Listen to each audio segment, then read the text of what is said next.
Matthew Perry est mort le samedi 28 octobre 2023.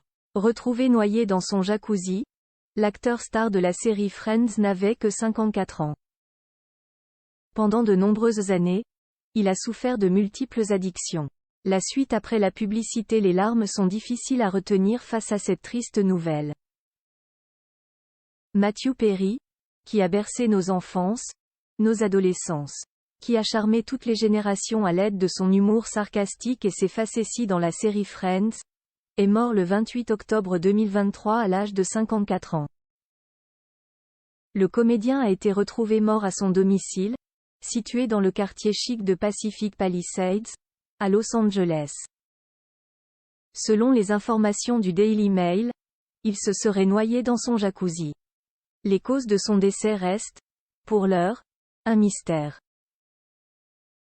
Les médecins légistes du comté de Los Angeles attendent effectivement les résultats de tests toxicologiques ainsi qu'une enquête plus approfondie, qui pourrait prendre plusieurs semaines, avant de se prononcer. Bien sûr, nombreux sont ceux qui pensent, face à cette mort prématurée, aux addictions de Matthew Perry. L'acteur américain n'avait jamais caché le combat difficile qu'il a mené contre ses démons. C'est à la fin des années 1990, sur le tournage du film Coup de foudre et conséquences, avec Salma Hayek, que les choses avaient basculé. Victime d'un accident de jet-ski, Matthew Perry était devenu accro au Vicodin, un antidouleur de la famille des opiacés, pour soulager sa douleur. Je simulais des blessures au dos, expliquait-il au New York Times. Je simulais des migraines. J'avais 8 médecins en même temps. Quand on est toxicomane, tout est mathématique. Je vais à tel endroit et je dois en prendre 3. Et puis je vais à tel endroit, et je vais en prendre 5 parce que je vais y rester plus longtemps. C'est épuisant, mais il faut le faire, sinon on tombe très, très malade. Je ne le faisais pas pour me sentir défoncé ou pour me sentir bien. Je n'étais certainement pas un fêtard. Je voulais juste m'asseoir sur mon canapé, prendre 5 Vicodins et regarder un film.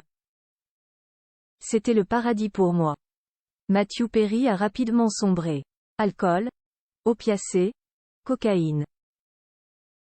Tout ceci dans l'ombre, alors qu'il faisait rire la planète entière dans les épisodes de la série Friends. Voilà qui explique qu'il refusait de se voir à l'écran. Je prenais 55 Vicodins par jour, je pesais 60 kilos, j'étais regardé par 30 millions de personnes, se souvenait-il. C'est pourquoi je ne peux pas regarder la série, parce que j'étais brutalement mince. Je n'aille pas regarder la série, et je ne l'ai jamais regardée. Je pouvais dire d'une saison à l'autre à quoi je ressemblais. C'est ce que je vois. Il y a 5 ans, Matthew Perry avait failli mourir d'une perforation gastro-intestinale due à sa surconsommation d'opioïdes. 14 interventions chirurgicales plus tard, il avait adopté un rythme de vie très sain, pour assurer sa survie. La suite après la publicité.